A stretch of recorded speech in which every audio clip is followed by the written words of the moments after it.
everyone. How are we all doing today? Good, I hope.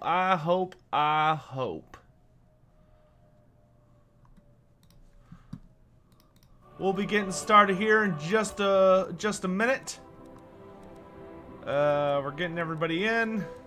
We've got a couple of new faces. I want to see some excellent love in the chat for all of the newbies we've got with us today. We've got Tim the Toolman Taylor, who's a new face, up against Zach Sane, who's a regular. But I hope you're all doing well, and without further ado, we're going to head into our first game, and we're going to be playing on Storm Demon. And our first matchup is going to be Norsca versus the Empire. A nice grudge match for all of the boys and girls. And don't worry, I'll turn the screen blocker off once we load into the map. Oh, I hope you're all doing okay today. I had a lot of shit I had to take care of today. It was busy. I'm going to be playing an Age of Sigmar game later today too, so that's going to be fun. It's going to be the first game I've played of that in a long time, feels like. Well, no, it has been a long time. Alright, let's get that screen blocker off.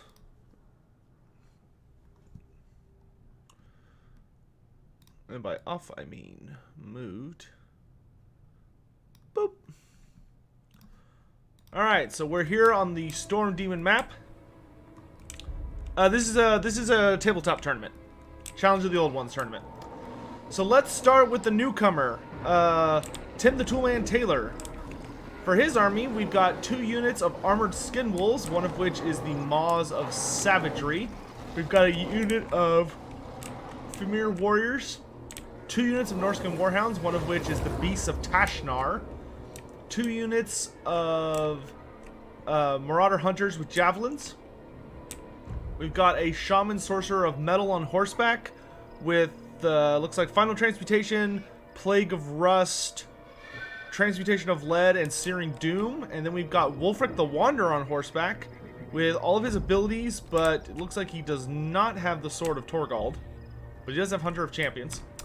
And then for our front line, looks like we've got 4 units of Marauders and then 2 units of Marauder Champions in the middle line. Meanwhile, over on the Empire side, we've got Balthazar Gelt leading Zach's army. He also has Plague of Rust Transmutation, but he has Glittering Robes, and then he has Arcane Conduit and the Staff of Volans. Then we have, let's see, looks like 2 units of Empire Knights, 2 units of Pistoliers. We've got the Hammer of Witches, and another regular Great Cannon with the Chevron. We've got 1, 2, 3, 4 units of Spearmen. We've got the Sterling's Revenge, and the Silver Bullets, and another unit of handguns. Then we've got 5 units of Empire Swordsmen and a unit of Flagellants. So very a unusually low amount of characters from the both builds are actually pretty different from what we see normally. These are the kind of builds I really like to see just because of how exotic and different they are. So glad both players are breaking away from the meta. I apologize if I'm yawning a bit for like the first few minutes. For whatever reason, whenever I start up a stream and I start talking, well, I know why, but whenever I start talking as much as I do in streams for the first time, my body always starts yawning because it's like, hey, you should like breathe.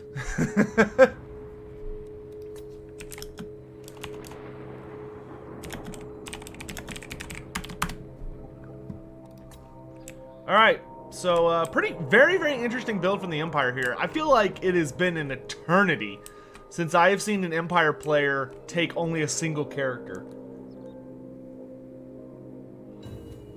It feels like every single person brings like 2 or 3 at least. Hey, Pierce Brosnan, how you doing? Hugh, good to see you. Alright, so the battle has begun. The cannons are already opening fire here on these Marauders, which, of course, all of the killing power the cannons can get in is best, though he will want to change onto higher tier targets as soon as he can, like Fimir or Armored Skin Wolves. Or even characters at this point. Still looks like we're firing into Marauders, though. It is doing good damage, so it's not like a waste by any means. It's just not as efficient as it could be. But it looks like over here on the flank, all of the Norscan forces are going to one side, and this is a significant amount of anti-large. Not a ton of armor piercing, but the highest AP, or the highest armored target over here is just a unit of Empire Knights. So it looks like the cannons have adjusted and are already starting to fire into these Armored Skin Wolves. They've already killed 3 unit models. The Norscans are definitely going to want to try and catch out these Pistoliers if they can with their superior... because I think the Beasts of Tashnar have superior speed. Yeah, 95. If he can come at these Pistoliers from the right angle, they could easily catch them and take them offline. Here we do see that the handgunners and the silver bullets are starting to open fire into these Marauders, but of course the Marauders do have shields, so they should be alright. Looks like Wulfric's holding back a little bit to stay out of cannon range, but the all of the silver bullets and the cannons are opening up in the Fimir, who are taking a ton of damage. But they're going to charge right in here into Sigmar's Sons, and they're going to crunch through these guys pretty damn quick. But they need to get those cannons offline really, really fast. Over here, we do see that the Empire Knights trade into the Skin Wolves to get debuffed with a transmutation of lead and a, wow, really nice transmutation of lead and Plague Rust. What the hell is that noise? What is that? Okay, I'm going to go over to this side of the battlefield where it's not, like, outrageously noisy. But in any event, it's looking pretty good for the Empire so far. Norsca looks like they kind of stalled out on the front line. They will be able to overwhelm and push past it, but all of the guns and handguns are still online, though they have taken pretty significant damage. If they can get these units completely offline, they'll be in a really good spot. Looks like that one Empire Knight unit, okay, that unit's still alive, and here's the other one over here, which are fighting against Marauders and Marauder Champions, who, the Marauder Champions are in really, really good shape on both flanks, and those guys are going to steamroll this entire army if the Norskins are not careful. Might be the Warpstone Meteors in the background, might be. Here we do see that one of the Empire Knight units has been defeated, as the Maws of Savagery, who did regenerate quite a bit, as well as some regular Skin Wolves, just blow through these Spearmen and are just keeping up hot pursuit. Things I think are going to be very, very difficult for Norsca at this rate. We do have Wulfric running around the background, just being a general nuisance, doing what damage he can to the silver bullets, as javelins continue to pour in, causing damage and leadership issues. These Norscan Warhounds look like they're going for this far flank to try and support. If I were them, I'd probably focus on getting the Hammer of Witches or Balthazar Gelt offline. He, of course, is not the best fighter, and those wolves can tie him up. If Wulfric gets on Gelt, he could actually mess him up really bad, but it looks like they're going for the Hammer of Witches through little gradual orders. We do see that the Empire is doing a reasonable job of trying to defend their back line by taking out various targets. Armored Skin Wolves are on Starling's Revenge. Norscan Warhounds are on some handgunners. Another boat goes down. Not sure what it was targeting. Not the best. It looks like he might have accidentally not been able to get it to cast to one side, so it wasn't able to go off properly. Wulfric does need to get out of here, though. He's not the most heavily armored character. He has 100 armor, which is pretty good, but it's not amazing. And he needs to get away from these spearmen as quickly as possible. Looks like he's about to hopefully break away here in a bit. Oh, really good catch for the Empire. They actually managed to get... Oh, they almost had him. They panicked the Maws of Savagery back there, but the Maws of Savagery have rallied. And the Maws of Savagery, like, they could easily sit there and just start regenerating health, no problem, if they're not dealt with fast enough.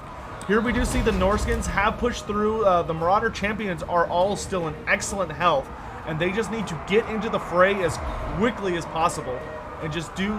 If I were him, I would just beeline for the cannons at this point. The cannons are the only things left on the field that can actually threaten these Marauder champions to any, like, supreme extent. So if he can focus down those units, he'd be in a good spot. We do see the Mods of Savagery do have a significant amount of unit models left, but they are being shot in the back, which means they're probably not going to stick around for too long. We do have Norscan units rallying around the battlefield, though they do need to be given orders to get back into the fray as quickly as possible.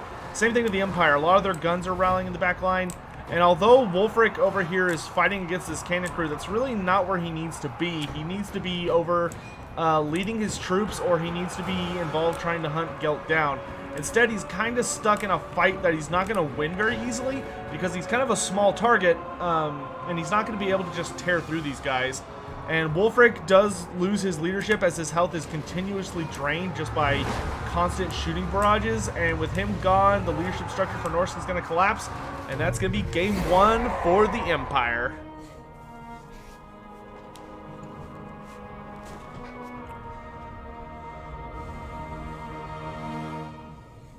All right. So, big round of applause for Tim the Toolman Taylor and Zach for our first game.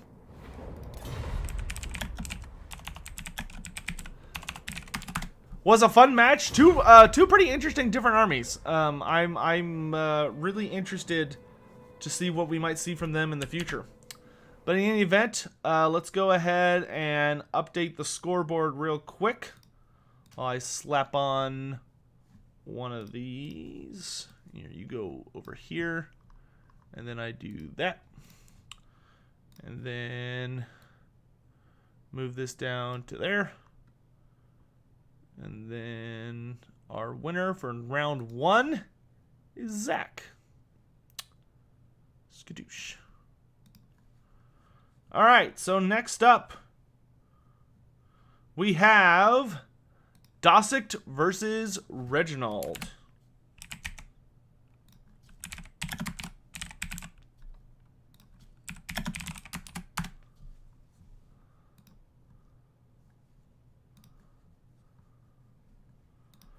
So Tech, what's my favorite Lizardman unit? My favorite Lizardman unit right now, it's probably, in Total Warhammer, I'd probably say the Engine of the Gods is probably my favorite unit at the moment. Either that or Salamanders, one of the two.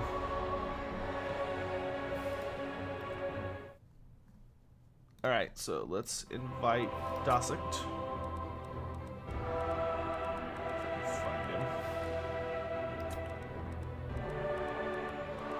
I really wish there was like a good order to your friends list. Like, alphabetical would be swell. There he is.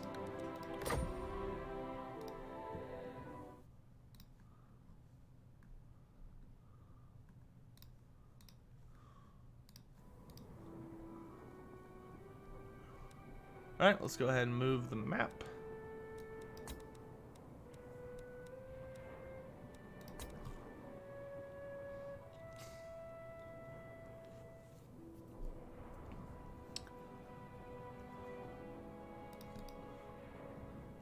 We'll get Reggie in here in just a minute.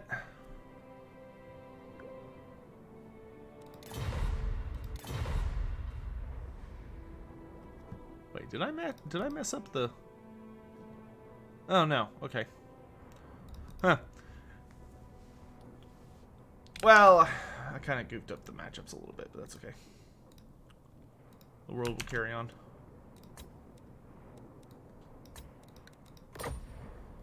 Alright, so we got Reginald Puggington in here. And we're going to go fight in Averheim, which is probably going to send us to a different map that I also like, but I will take either.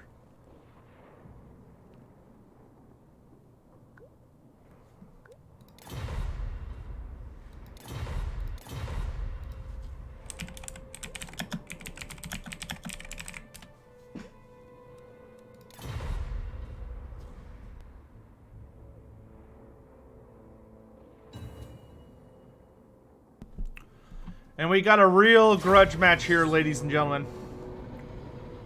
It's gonna be High Elves versus Clan Angrund. Which is appropriate. If you don't hang out on the channel super often, the Belagar lore video series just came out. So you can go check those out, or if you'd like, you can wait until tomorrow when I will be releasing the full Belagar Legendary Lore video as just one super video. This is not great. This goes to an island map now. Well, that's not gonna work. Wow, this is super messed up. Yeah, this is not gonna work. It's annoying. It used to go, I guess, great. So now it goes to like a totally different, wrong map. Oy.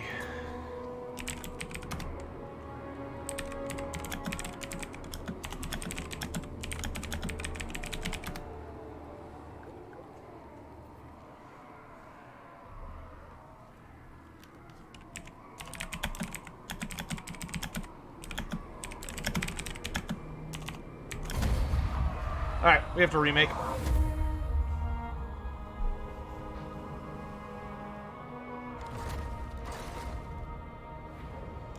Because that map was broken on multiple levels, actually. Let's go... What's a good map?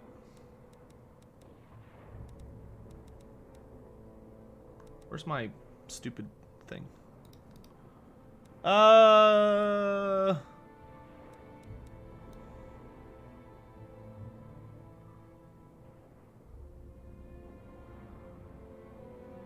Castle Dragonhof. That'll work.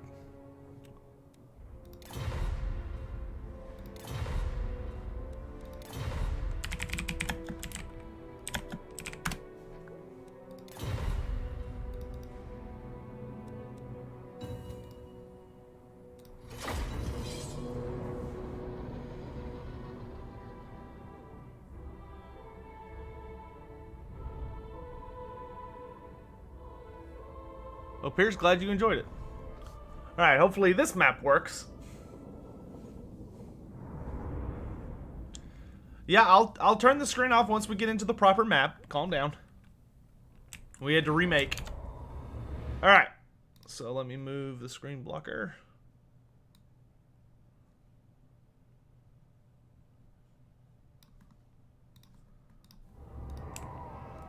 Alright, so we will start with the Dawi.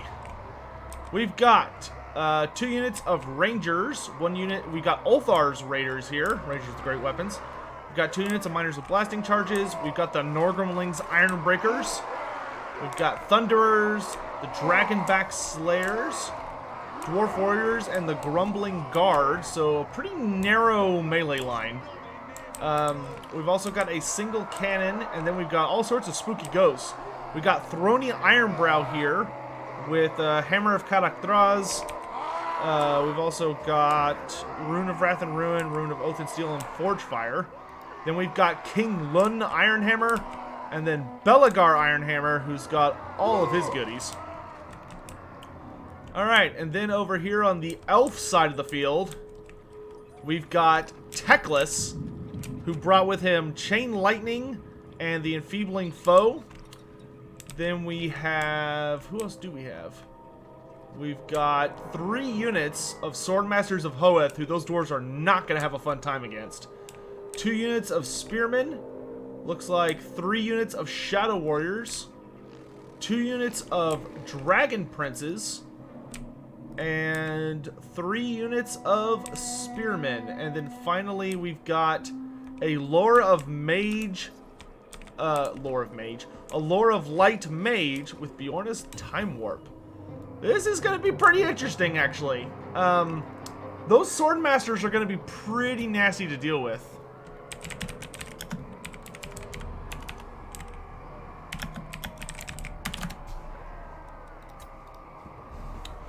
Whoo, boy!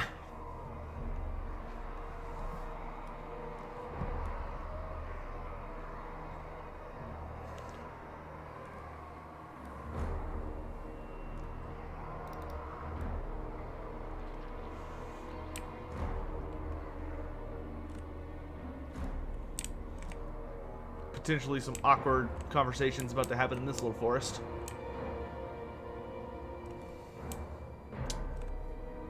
Alright, so the battle has begun. The Shadow Warriors do get the jump on the Dwarves, but the Dwarves are already firing into the Swordmasters and doing little bits of damage here and there. There are some very far away Shadow Warriors out there. Those Rangers are probably going to want to start falling back as quickly as possible. Just because these Swordmasters will absolutely annihilate their faces. Over here, we can see another unit of Dragon Princes is going for the far flank. Miners are kind of looking for a home right now. The Elves are approaching from a pretty favorable flank. At this point, the best thing for the cannon would probably just be to walk away. Like, walk this direction and just keep moving until something like Teclis or Dragon Princes gets into range and sight, and then start blowing crap up. The Dwarves do have a lot of interesting answers here to various enemies. King Lun and the Runesmith Throny Ironbrow both do have magic damage, so they can actually put a beating on these Dragon Princes. The Swordmasters, on the other hand, are going to be pretty tricky. Over here, we do see the Thunderers are opening fire into the Spearmen, which they will easily cut those guys down. I don't know if the Dwarves are paying attention to these Dragon Warriors back here. They do have the Dragonback Slayers here to help out, which would be super helpful, but I'm not super convinced that they're going to be able to get things off in time. Here we see a beautiful Rune of Wrath and Ruin go down, and a Marked by Ulthar. So these Dragon Princes are going to take a ton of damage as they are just running for their lives trying to get out of range. And they do manage, but holy crap, the value. Meanwhile, over here, we see the first unit of Swordmasters takes a crap load of damage thanks to a nice blasting charge volley from Norgrimling's Ironbreakers and the Grumbling Guard, who of course are being led by Belegar himself. The ultimate battle is going down in the woods. The Thunderers, however, in the meantime, have been charged in the back, and if that cannon needs to turn on to those Dragon Princes and open fire. We do see the Rangers are firing into the back of those guys, and the Miners are starting to throw charges, but that won't do anything to the Dragon Princes, of course, because it does do fire damage. Here we see the Grumbling Guard is fighting against the Swordmasters, who are being buffed with Bjorn's Time Warp, even though it's being countered by the Mighty Oathstone, which was also being countered by Enfeebling Foe, so the Dwarves are not doing super favorably in that environment. They need to get Norgrimling's Ironbreakers closer and get them involved.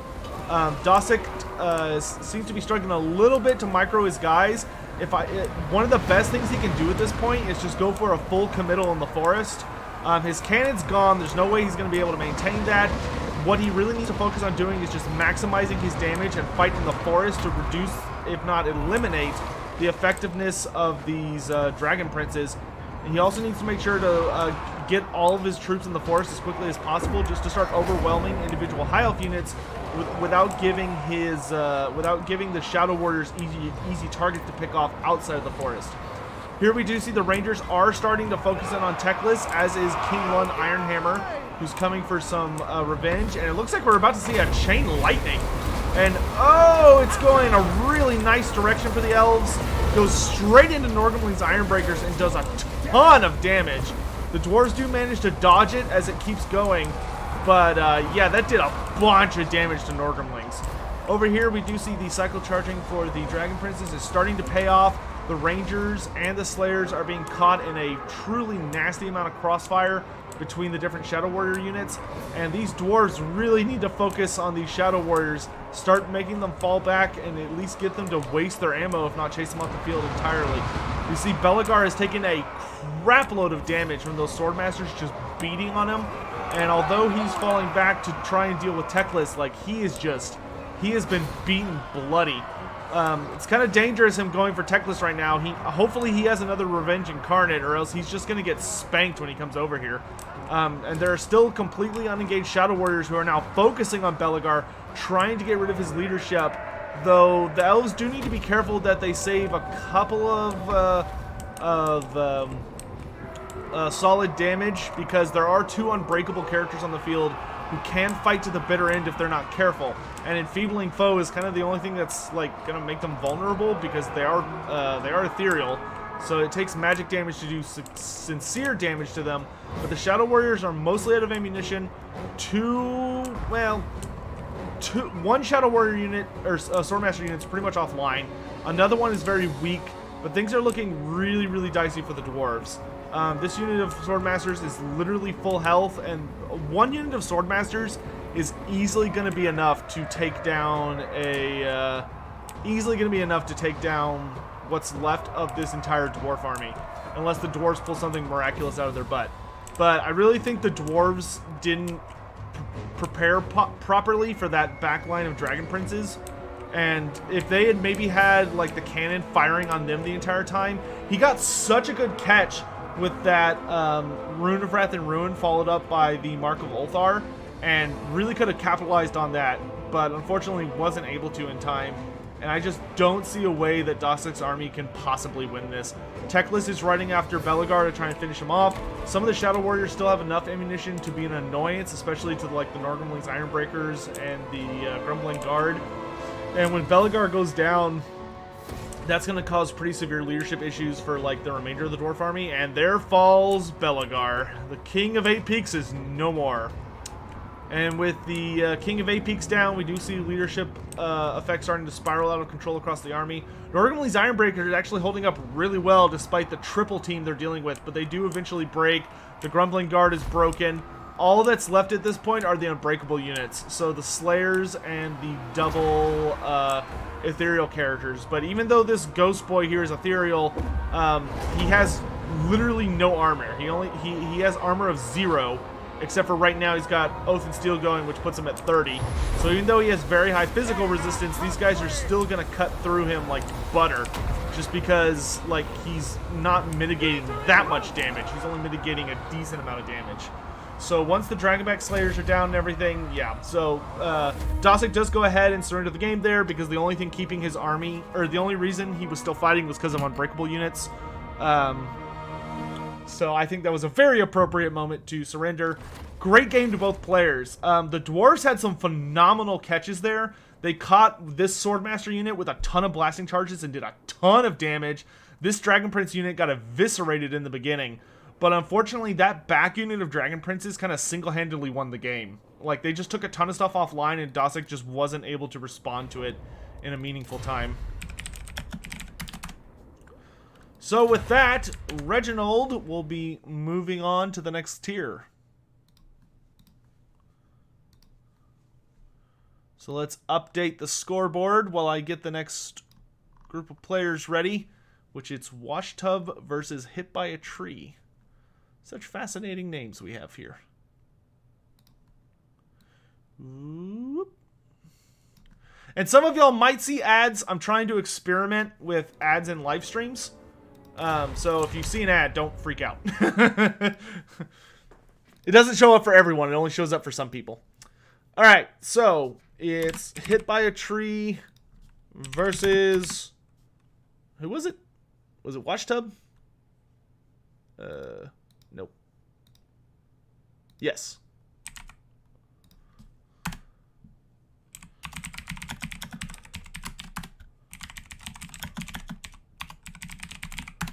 And let's take them to the Iron Sand Desert.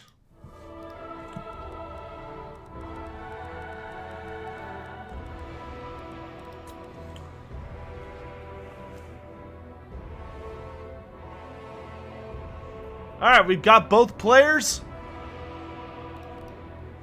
Check to make sure their lists are correct. Yeah. Alright. We've got a Red Pox Showdown. Can anyone tell me who the Red Pox Showdown would be? Does anyone know who that is off the top of their head?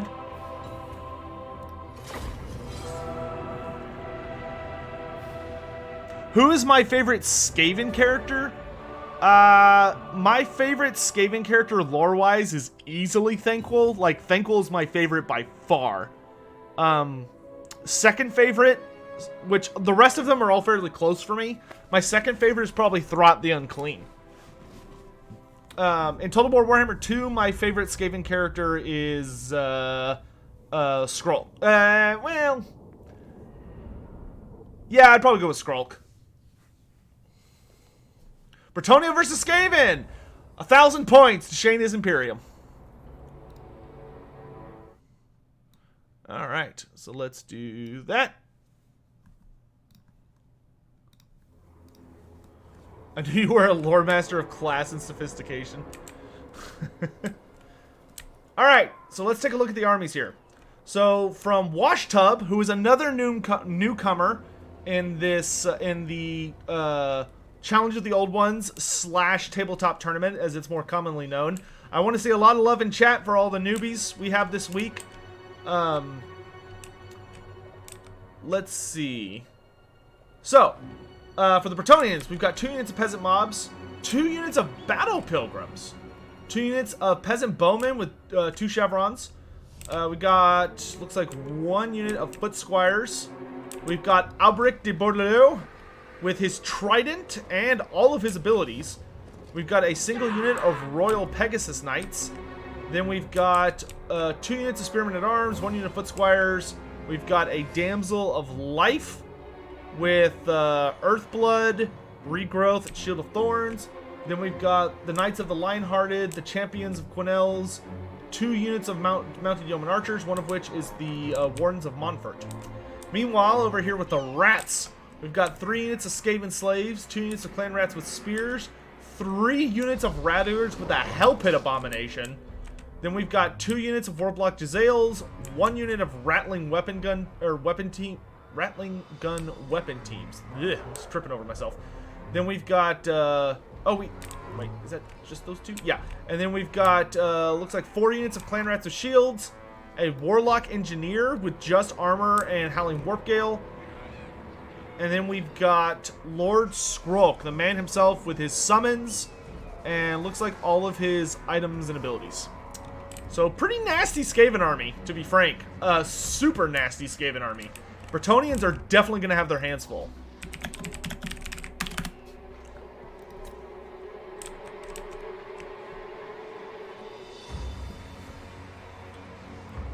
Autobots, yeah, the Dinobots. Yes. Grimlock, Zlak, and Zwup are the names of the 3 are the 3 named Lizardman mount characters, and all 3 of them are named after Dinobots.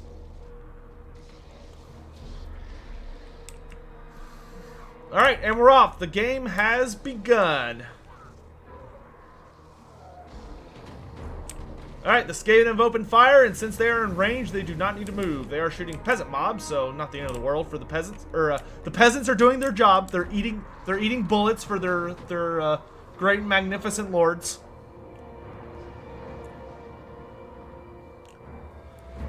Bretonnians look like they are trying to find a potential entry point. They are obviously running as fast as they can. They need to get these archers on the move. They haven't started moving them yet. They're going to need those peasant bowmen to take down all the rat ogres. Oh gosh, that's not just some Jezzails. Those are Natty Bubo sharpshooters, and they are just butchering the Knights of the Lionhearted. Oh, those poor bastards. Despite their shields, they are eating so much damage. And these guys have a very nice firing position up on this hill over into the Knights.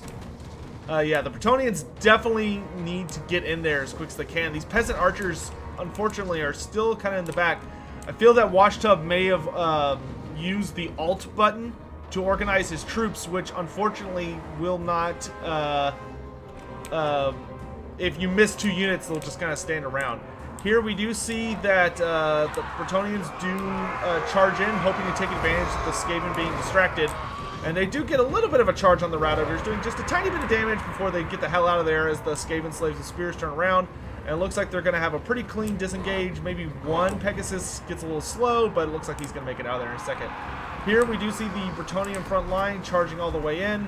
The Champions of Quenelles have slammed into this unit of Clan Rats, and if they can, they really need to get out of there, like now, because there are just Rat Ogres and a Hell Pit coming in from all sides. We do see the Pegasus Knights and Albrecht coming in for another ground. If he can, taking on those Rattling Guns or this other unit of Jezzails would be really important. Oh, really good charge from the Knights of the Lionhearted, straight into those Rattling Guns. And it looks like Albrecht and his bodyguard are coming over here to maybe try and save the day. They need to get either Natty Bubos offline, or they need to focus on taking down this Hell Pit. One or the other. We do see that the Champions of Quenelles are pretty much offline, and they've just taken a ton of damage And oh, the Bretonnians actually have been caught by a Howling Warp Gale stacked on top of a Rod of Corruption, and then are being shot by bullets. But the Pegasus Knights do charge in and are going to literally disintegrate Natty Boobo sharpshooters during that charge. What a beautiful charge. Meanwhile, we do see what looks like Albrecht's Trident coming in here, and this is going to do a ton of damage to these rats. Yep. And that does leadership damage as well, so pretty much all the Skaven infantry instantly break and start running for the hills, buying hopefully the Bretonnians a little bit of time. The archers have caught up and are raining fire and hell down into this battlefield. Meanwhile, Albrecht is just wailing on Lord Skrulk. He is just doing a ton of damage, which is actually a good place for him, because as long as he's fighting on the ground against Skrulk, Skrulk can't hit, or he can't be hit with Howling Warp Gale and disabled. And if Skrulk stays isolated like this, then Albrecht has a really good chance of killing him and causing serious leadership problems. The balance of power is still even right now, as the Bretonnians have managed to secure the center line of the battlefield. They need to get all of their archers focused onto the rat ogres right now. Like, they need to pick a side of the battlefield and just hammer the shit out of those rat ogres. We do see most of the Skaven army is rallying back here. If Albrecht can, he probably needs to get in here against these Rattling guns and escort this entire battle line off the battlefield. We see the Royal Pegasus Knights do manage to escape from the Helpet Abomination after it has done a ton of damage, and it's cleaned up that flank pretty good. The balance of power is starting to swing a little bit in favor of the Skaven, though the Bretonnians are still standing. Albrecht comes in with another hefty charge on Skrulk and is absolutely just beating the tar out of him. Skrulk's got maybe 2 hits left in him before he's going to die, if Albrecht can get lucky with those hits. But it looks like he is starting to be distracted by rat ogres. The Damsel of Life has pulled back, and the balance of power continues to swing back in favor of the Skaven, as shatters are starting to go out across the Bretonnian line. However, they do manage to get another powerful unit offline, but these Jezzails have rallied, and Albrecht's going to need to deal with them. They are the only hardcore shooting unit left on the field, but it looks like he's not done with Skrulk yet. Skrulk's got 1 hit left, but he's only got 184 health, so it might be worth just ignoring him. But nope, Albrecht's having none of that. So Albrecht with his beautiful trident just slaps Skrulk in the face and kills him. So he needs to get these Jezzails offline and then slowly start mopping up the rest of the army. Here we do see the Bretonnians are doing a beautiful job of kiting out these rat ogres, and are doing a significant amount of damage to shooting attacks. That's 2 units of rat ogres down, 2 to go. Or maybe 1 to go, I'm not sure. But another unit of rat ogres has gone down due to mass shooting, and it looks like Albrecht now is dueling against the Hellpit Abomination, and he actually doesn't have the Braid of Bordelot on him, so he's relying purely on his own damage to win him this victory, as opposed to using the Braid of Bordelot to give all of his nearby units damage. That being said, he needs to get the hell out of here. If he can escape from this moment right now, there's a good chance that he can survive and rally with like a regrowth or something. But he is taking a ton of damage from these Jezzails. These Jezzails need to die, like right now. The Rat Ogres are doing a really nice job of continuing to surround Albrecht, but it looks like they've given up in favor of pursuing other places. Looks like the Damsel of Life is trying to get back to those rats, to Jezzails, to take them offline. There is still quite a few Bretonnian units up. Albrecht is down to 666 HP, which is not really a good place you want to be. And now the Damsel, who overextended, is taking a ton of damage.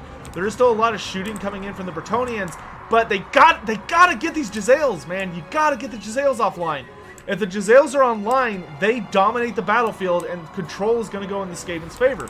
Albrecht should have instantly jumped on those things. I think if Albrecht would have jumped on those Jezzails, terrorized them, and shattered them, he then could have gone after the Warlock Engineer, then deal with the Hell Pit. The Hell Pit Abomination honestly should be probably your last target on the battlefield once you're like this far in, because it regenerates, and if you can't reliably kill it instantly, it's just not worth the trouble. And there we do see that the Damsel gets shattered as she continues to take pressure from the Jezzails, who unfortunately were just left alone in the back. And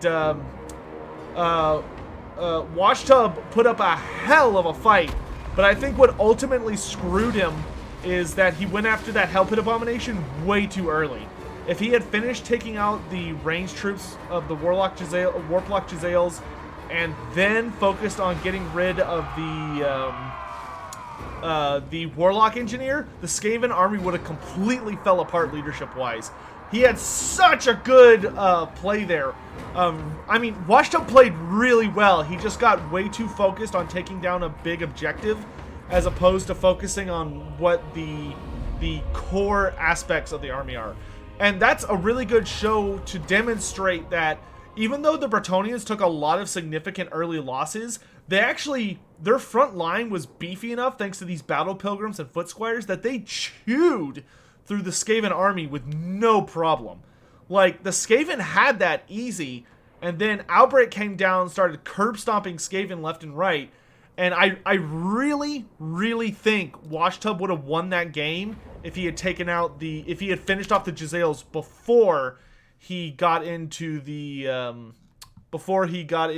fighting, dueling the Hell Pit.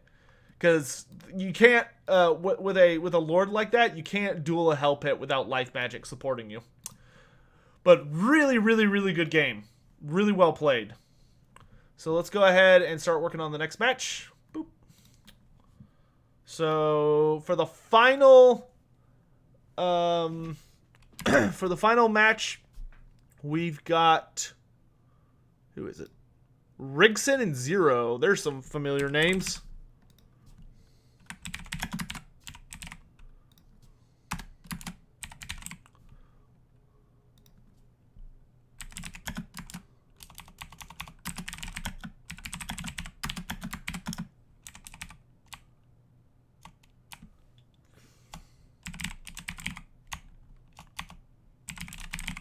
Alright. Yeah, Skrulk?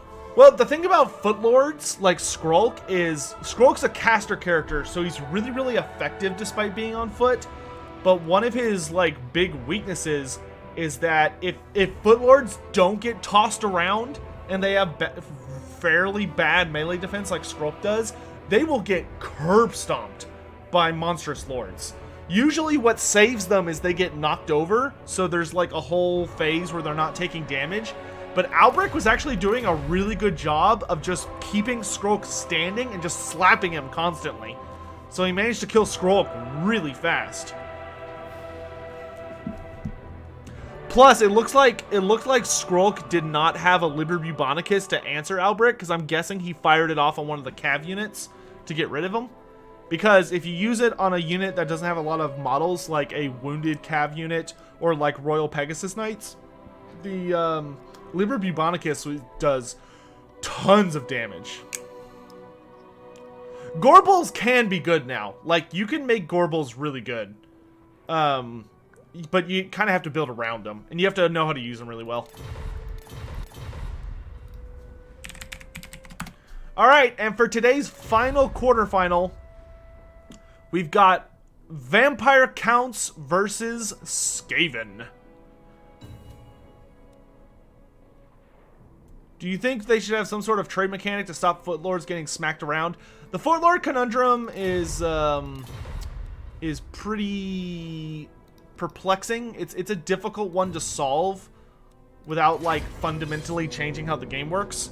It's hard to say whether they should buff Footlords or whether they should just make it where they can't get like punted 300 feet. It's hard to say. It's one of those things that I intend on making a video on next week. Or maybe tomorrow, or no, Belagar's coming out tomorrow, so maybe Sunday, and having like a big powwow about that with like the community. I might even like invite some multiplayer people on to talk about it. Granted, I think it's important to single player and multiplayer, but I think the multiplayer community is a little more focused on the problem. Alright, so this is the final quarterfinal match for today. We've got the Vampire Counts, and who's leading this little nasty horde? We've got the Red Duke. I love the Red Duke. He's probably one of my favorite characters, and in like all vampires, he's probably one of my favorites. Not the favorite, but close. His story is so tragic. And with him, he's got the usual. He's got Invocation of the Heck and Raise Dead. Then we've got a whole front line of 5 zombies, then a mix of 3 skeleton warriors with 2 Grave Guard interspersed. 2 units of Black Knights, 3 units of fell bats, 2 units of Vargeist, and a Terrorgeist. So a really, really strong Air Force coming in here from Moose Warlord, who I believe is... It's not Rixen, it's Zero. So Zero is Moose Warlord. And then over here on the Skaven side, we've got 3 units of Jezzails, one of which is Natty Bubo's Sharpshooters. We've got, oh, the Council Guard. We got the Albino Storm Vermin, who of course can't talk. They actually made sure of that, which is pretty hilarious. Lord Skrulk is leading the army, and he only has the Liber Bubonicus. He does not have the Rod of Corruption with him. He also doesn't have Standard Eye, so he's got no general abilities, just summons, and then his Nuke, and then his Plague Aura. We got 3 units of Rat Ogres, another Hellpit Abomination, a unit of Doom Flayers, which are, of course, wonderful. Looks like 4 units of Skaven Slaves with Spears, and then 4 units of regular Skaven Slaves. So a really hardcore Scryer and Molder powerhouse backed up by just a lot of garbage. Alright. Loremaster Sotek, I believe I once heard that Clan Angren hates powder weapons. Is that true? No, the hold that really, the king that hates powder weapons and like any futurist or any like modern technology weapons is King Alric Ranulfson, who is the king of Katakirn. He's the traditionalist king. Belegar like kind of makes comments about black powder weapons in the end times. He makes a comment about it, but it's while he's still relying on cannons. And then he makes a comment immediately afterwards about like how he wishes he had a flame cannon. So Belegar canonically has not demonstrated a lot of... He doesn't really care. Belegar will take anything that works. Alright, so it looks like the Vampire Counts are, of course, having to rearrange their battle line so they can actually run it where the Skaven are. And they, of course, are trying to get organized while they stay out of range. Though I am going to only give him probably another 45 seconds to start, like, aggressively moving towards the Skaven. Or else, you know, there will be penalties.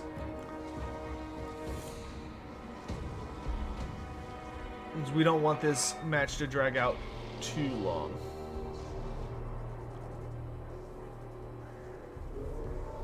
It's like, just start feeding zombies into the grinder, you know?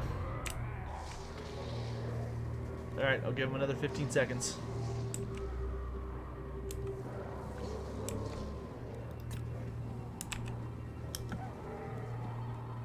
I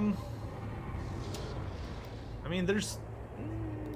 No, I'd say there's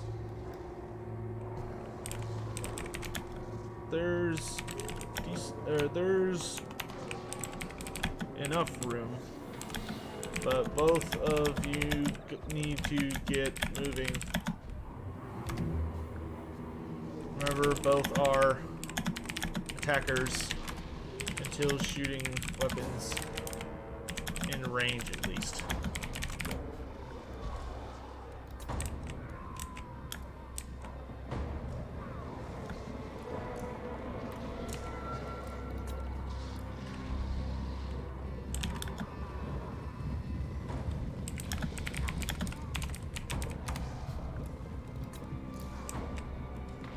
Alright.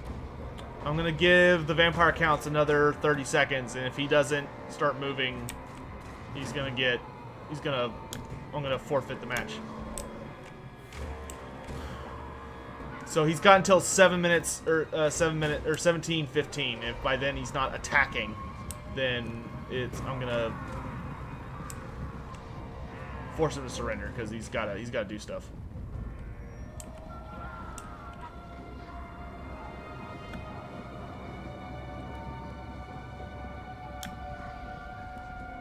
Alright, he's attacking. He's just very, very slowly. Alright.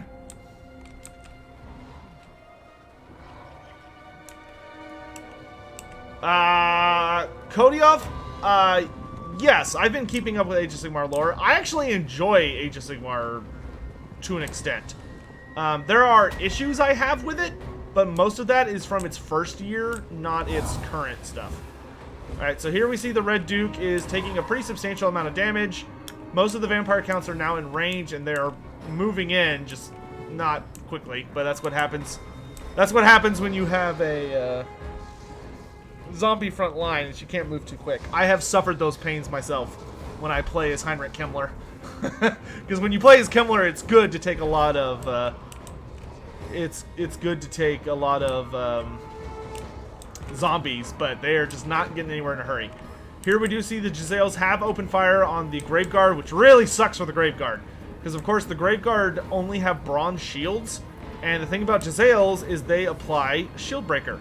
So, like, bronze shields are basically going to get negated. And here we do see the first big sexy charge coming in from the Doom Players, which just roll over the zombies like they're really not even there.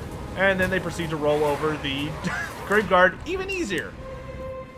So, really nice charge there from the Skaven, who are, of course, opening fire now and doing really nice amounts of damage. We do see that there are Grave Guard coming around on all sides. And, of course, the Skaven are going to need to be careful. The Rat Ogres will absolutely pummel the Grave Guard, but the Rat Ogres do need to guard against the Vargeist. Because if these Vargeist land on the Warlock Jezzails, or Warplock Jezzails, they will destroy them so fast. I mean, last game y'all saw how quickly the Royal Pegasus Knights took them out. But here it looks like they're coming in and they are desperately trying to get in charge range. And we do see them finally slam down behind these Warplock Jezzails. And sure enough, they are doing a monumental amount of damage. Natty Bubo's sharpshooters are taking a lot of damage. Looks like there's one unit still upright and firing. One Vargeist unit is likely going to go down soon. There are a ton of Fellbats which are being used to very high effectiveness to disrupt the Rat Ogres. But we see a really nice charge coming in here from these Black Knights who are going to be able to tear up these Jezzails. All the front lines have met, which slaves versus zombies, I'm pretty sure zombies actually win that engagement. Not to mention when there's so many of them and they're being supported by Black Knights. We do see a Terrorgeist flying in. It looks like he's going to beeline straight for this Helping Abomination, which is a little unfortunate because that does land him in the center of the Council Guard. If the Council Guard all just starts circle beating this Terrorgeist, it actually could be kind of a bad time for him. We do see the Red Duke is actually taking a ton of damage. He comes over here and gets a okay breath attack on the Council Guard. Unfortunately, he didn't have much of a good angle, so he kind of just vomited all in a very concentrated space. But he is taking considerable damage, though these Warlock Jezzails are about to have a really bad time. So at this point, the Skaven army is a little bit in shambles. All the ranged units have been broken and chased off for the moment, at least.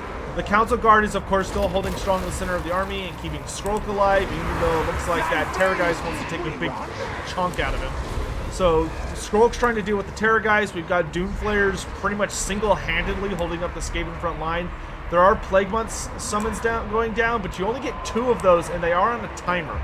And we see here, like, these Plague Months are about to completely disintegrate. And there they go. And they're gone. So, that first Plague Monk unit's gone. This other one runs out and continues to fight. We do see Jezzails are actually rallying really, really far away, getting a couple more shots in, but so far things are looking pretty good for the vampire counts. We see the first unit of Vargeist looks like it's about to hit disintegration and go off the field. If they can deal with the Terrorgeist, that would be great. They do have the Hellpit Abomination and the Council Guard in here, potentially doing significant damage to this Terrorgeist, which they do need to be careful about. The Terrorgeist is, of course, being significantly debuffed with its melee attack, because it's being hit by the Aura of Pestilence, which does reduce melee attack by 5, which for a monster is pretty staggering. Because monsters, you know, he only has 26 melee attack normally, so going down to 21 sucks. This is when a Van Hals would actually be super nice. But in any event, it looks like the Skaven army is pretty much rallied all of their elite corps together, where they just have the Albino Guard holding up the 3 units of Rat Ogres, the Doomflayers, Skrulk, and the Hellpit Abomination, which of course the Hellpit is trying to get on the Red Duke and do a bunch of damage to him. Meanwhile, there is a desperate gamble going on in the back of trying to save the Jezzails, but that is definitely not going to happen, especially with a still a unit of Vargeist causing problems. So the last of the Plague Monk summons is completely dead. They're not going to get any more Plague Monk support. We do see a Dragon Breath come down on, I think, the Hell Pit, but it does clip both the Hell Pit and the Rat Ogres. It does some decent damage. It looks like the Skaven army is kind of starting to fall apart. A lot of the Rat Ogre units are breaking, are just routing. And the thing is, when they rout like this, most of them are going to lose their Frenzy. And with their Frenzy gone, they are very, very susceptible to terror, which is kind of stupid, and I hate it. I don't like that fear causers can be terrified. That's not intended, but it's unfortunate. I'll make a video about that.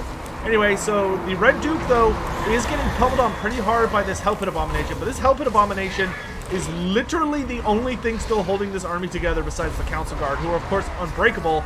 And thanks to their anti-large armor piercing, they're actually doing really, really good damage. But Skrulk has been broken, so he's just taking a crap load of damage from all these Grave Guard and zombies and other nasty shit. The Doom players do ride in and are trying to get him out of there before these random skeletons and other nonsense manage to kill him. But unfortunately for him, there is still a ton of crap flying in, trying to finish off Skrulk, because of course if Skrulk dies, the Rat Ogres are basically going to become moderately useless. And the only thing that will be helpful at that point is the Hell Pit, which can't win this battle by itself. It needs magical support. I actually think Skrulk could use another spell. Now, I don't know, with the new summon, I don't know if the multiplayer guys would agree with this, but with the new summons, it almost feels like Skrulk kind of needs to bring like a third spell beyond just the summons. Just because although it's very expensive Winds of Magic wise, like Pestilent Birth, well, it's only 12, but Pestilent Birth and Vermintide, you only get so many casts out of them. And of course, Skrulk's now dead, and with Skrulk dead, that's going to cause serious leadership ramifications for the rest of the Skaven army. I just don't see the Skaven surviving this. Yeah, all the Rat Ogres are starting to fall back. They're shattering. That's causing army losses across the board, which is going to cause the Hell Pit to shatter. The Council Guard is down to its last couple guys, and that's going to be game. Vampire Counts have defeated the first Skaven enemy they faced.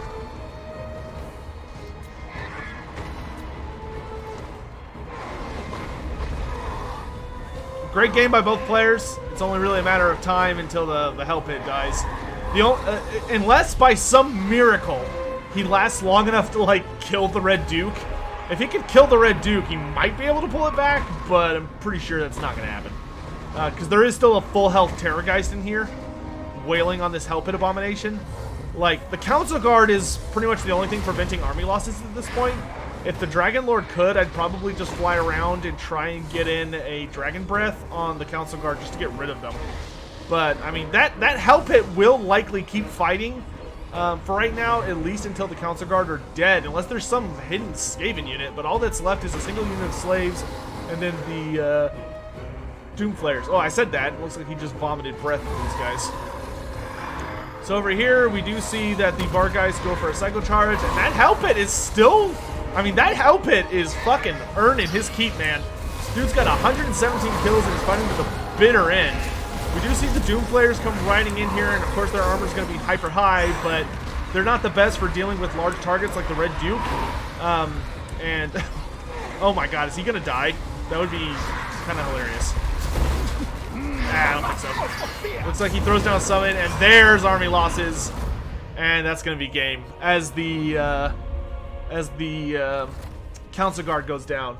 Really good game from both players. The Skaven used all of their heavy tools really, really effectively. They just kind of got accidentally counterpicked. Zero brought such a heavy air force. Because with that massive air force, there's just you can't protect Jezzails against that much firepower coming from the air.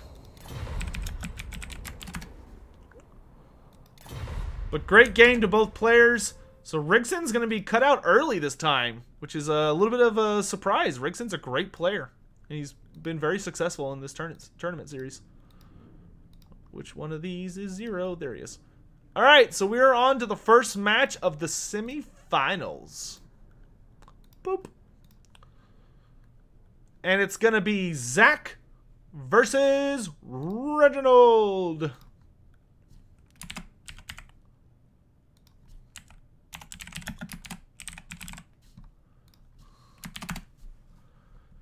And let's head to the good old Altdorf outskirts. Let's go from Bretonnia to Altdorf.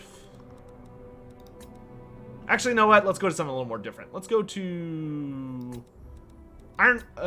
Is it Iron? No. It's gosh dang it! It's on the tip of my tongue. Pillar of Bone. There we go. Go to the Badlands. Oh, I would also like to officially announce, because I see him in chat, I would like to officially announce that me and Professor Pone are going to do a versus campaign. I don't think we're doing co-op. I think we're doing versus. We're going to do a versus campaign.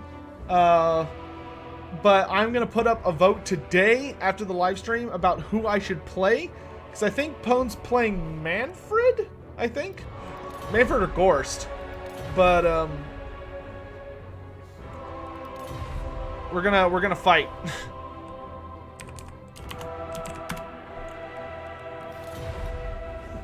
So there's gonna be a vote on which legendary lord I should play. That's like in that vague vicinity.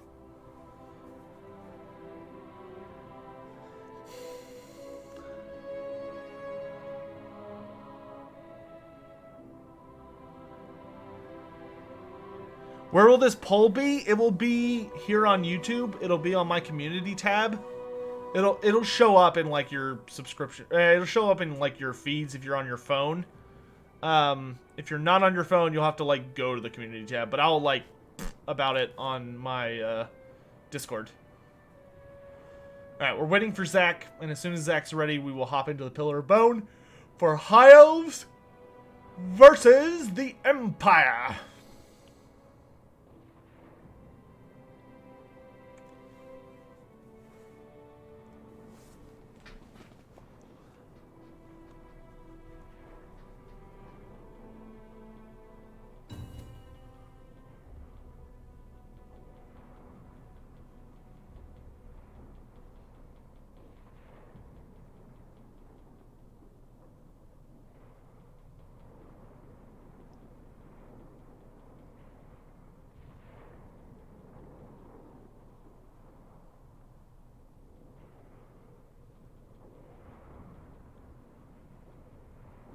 Aerocrastic thinks Zach is the only hope to defeat the vampire counts. Would be cool to see the Empire win. Has the Empire won before? I don't think they have. Off the top of my head. Alright.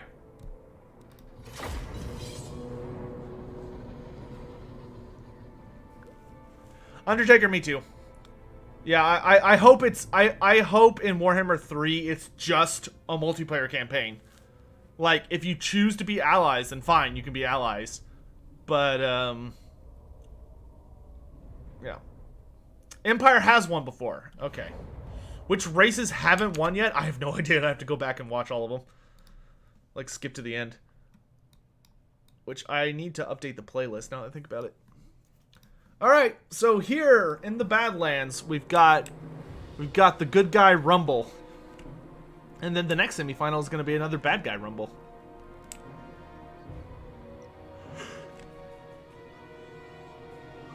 Ooh, my eye. Ooh, we're actually kind of running behind today. Alright, so, in case you missed it earlier, for the High Elves, we've got 3 units of Shadow Warriors, 3 units of Sword Masters, 2 units of Dragon Princes, 2 units of Spearmen, a Mage of Light with Bjorn's Time Warp, and then we've got Teclis with Enfeebling Foe, Chain Lightning, and then his items.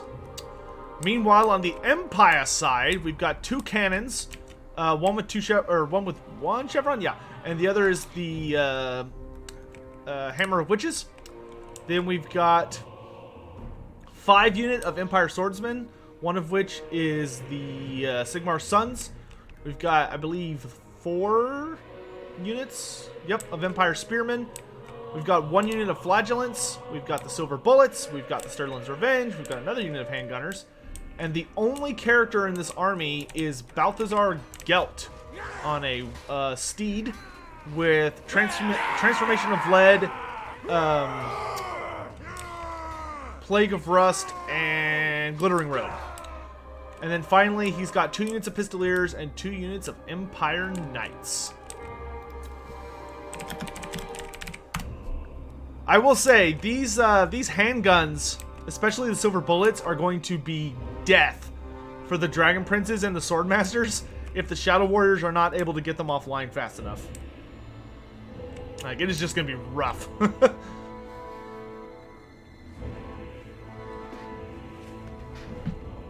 Does the Empire have enough to threaten the Swordmasters? Oh yeah, they've got plenty of shooting to threaten the Swordmasters.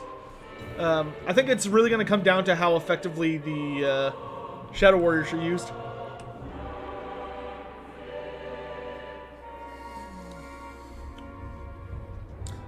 I like seeing Shadow Warriors though. I've seen some people like complain that they're a terrible unit, but they seem to be really effective if you use them to like effectively approach someone from an unexpected angle or take advantage of their stealth to get close to enemy ranged units and then take them out.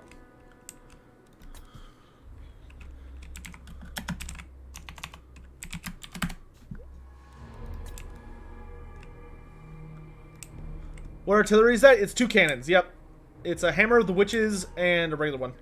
So there is a lot of magical damage on the Empire side. Alright, and we're off! What are the cannons going to fire at? Okay, we do see that the swordsmen eat the first couple volleys from the Shadow Warriors, which is surprising damage. They don't have... Well, I guess not that surprising. They don't really have armor, but they do have bronze shields. But it looks like the cannons are immediately drawing beads on the Swordmasters and likely the Dragon Princes. And we see here that all of the Shadow Warriors are focusing on the first Great Cannon. And it looks like they're going to probably take it down in 1 or 2 volleys. Very, very easily. Oh, but very clever move oh my gosh, he's actually destroying the cannons. The cannon crew actually does drop and run for the hills, while the Hammer of the Witches does open fire on the Swordmasters and does pretty effective damage. And here we do see the Empire line pushing up all over the place to try and force the High Elves back. We see a unit of Pistoliers is actually sacrificed to these Shadow Warriors to try and stop them from shooting. Meanwhile, these Empire Knights do get hit by the enfeebling foe, and they're surrounded by Spearmen and Dragon Princes, so they're going to have a really bad time. And the Swordmasters just slice through the front line like it's made out of butter. And literally, as soon as these poor Great Cannon crew come back, they're already being shot again. Meanwhile, the Shadow Warriors back here have already moved to another angle where they can hit the Hammer of the Witches. So far, things are looking super dicey for the Empire. The Empire hasn't really won any of these engagements yet. It looks like they might be able to take out the Dragon Princes on this flank with a nice transmutation of lead in the midst of a big fight. But oh boy, that is going to be a ugly chain lightning. Oh, it breaks those Shadow Warrior or the Empire Knights despite their plus 60 armor, putting them at 170, and it follows them, doing really ugly damage as it's just following them around. The cannon does manage to put the Dragon Princes a little bit in a garbage can, but the Empire front line is basically gone and compromised, and there are still a ton of Shadow Warriors hanging around, causing havoc. Like, there's 2, 3 units, all with plenty of ammunition and health. There's nothing left to really threaten them, so this is looking really, really strong for the Empire. Really effective use of spells by both players. The Hammer of the Witches is still online, at least for the moment, but, I mean, these Swordmasters are going to be on top of them at any second. And, of course, since there's no Karl Franz around, there's no, like, super terror goon squad that can just go hop on the Shadow Warriors or Teclis or the Mage. Gelt is all there is, which is unfortunate at this particular moment. We do see these Empire Knights get a nice charge into the Swordmasters, but Teclis immediately counters that charge with an enfeebling foe, which is going to get these guys butchered. And with that dead, I'm not seeing a bright future here for the Empire. We see that the Shadow Warriors are continuing to just do absurd amounts of damage to the Empire shooting line. Meanwhile, the Swordmasters are casually just butchering their way through the entire Empire line with no problems, as they're continuing to get support. The only thing really left is Gelt and a few scattered units of resistance, but there is still a ton of ammo left in those Shadow Warriors, literally firing one in each direction in a triangle of death and doom. And meanwhile, the Empire army is just starting to fall apart. Shatters are starting to show up. We do see the Pistoliers getting off a few little shots here and there, and it looks like Teclis charges into the fray to deal with these Pistoliers, but oh, he's turning around going for Gelt, who does cast Glittering Robe on himself to make himself a little tankier, but if Teclis pops the Sword of Teclis, he could destroy Balthazar Gelt in the fight, who's also trying to deal with Dragon Princes, which is not going to go well for him. Because Teclis does have his sword, but I'm guessing it's on cooldown. But it doesn't take that many hits for Gelt to pretty much break. Well, it looks like he managed to rally his leadership a little bit, but he's definitely suffering significantly right now. Pops the Staff of Volans, he's trying to get more magic out, but with him broken now, that's going to be a full shatter for the Empire, and that is game. Oh, except for the Sigmar Suns in the background.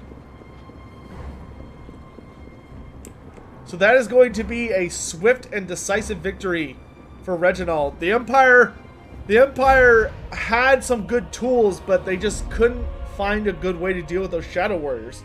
The Shadow Warriors were very effectively defended by lots of High Elf Spears and Dragon Princes, and the Empire just couldn't throw anything at them that could survive these small blocks of Guardian units. So I'm sure the High Elves are getting a little nervous thinking about that the Empire Count army, but we'll have to see. GG to both players.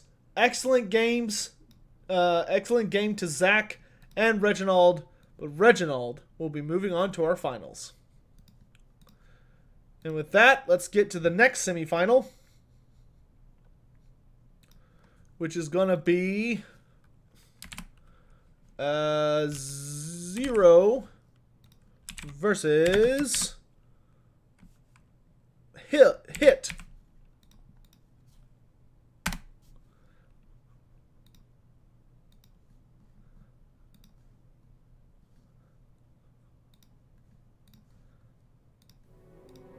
And they're both in, so I've got to change the map. What's another good map? Let's go to...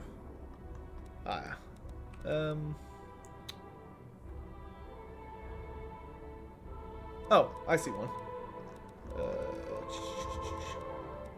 There we go. Excavation site. Back to Sylvania, or wherever this is. I think it's technically in the Empire, but it's a Sylvania-looking themed map because it's all dark and gloomy. Undertaker, it's going to start sometime next week.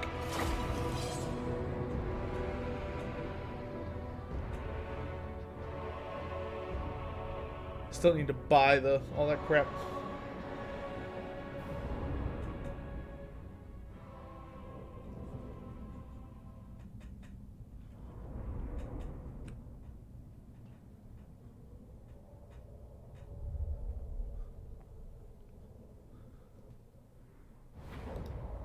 All right, so we're on to the second to last game for today.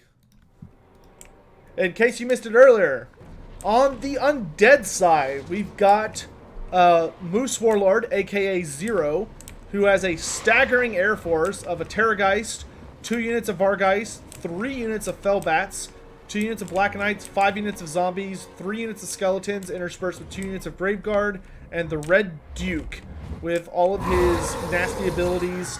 And then he has Raise Dead and Invocation to Heck. Meanwhile, on the Skaven side, we've got a Hell Pit Abomination, 3 units of Rat Ogres, 3 units of Warplock Jezzails, one of which is Natty Boobo Sharpshooters. Then we've got Lord Skrolk leading the army with just summon spells, Liber Bubonicus and Rod of Corruption along with Standard Die. Then we've got a Warlock Engineer with Armor and Howling Warpgale. Oh, wait, no. Sorry. Not 3 units of Warplock Jezzails. 2 units of Warplock Jezzails. 1 Rattling Gun Weapons team. My bad. Then we've got 4 units, right? 4? Yes, 4 units of Skaven Slaves. No, I lied. 5 units of Skaven Slaves with Spears. 4 units of Clan Rats with Shields. And 2 units of Clan Rats with Spears. So both super wide armies with very, very mixed batches of elite troops. And I think it's really going to come down to can the rats pew pew line deal with all of the air troops, which they're going to be able to do a lot of damage with it, especially the rattling guns. The rattling guns could easily mow down a unit of Vargeist or Fellbats if they get like a good angle and get the jump.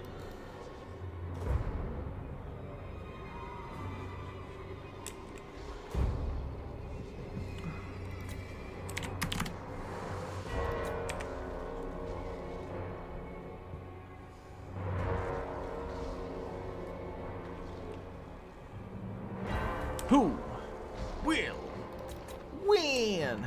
How far in are we? Dignified? Probably dignified. We are on the final semi-match, so we're in the second to last game. Alright, the game has begun! Warp Block Jezzails are opening up on zombies across the battlefield. Obviously not the best target for them, but not a, every bit of damage counts.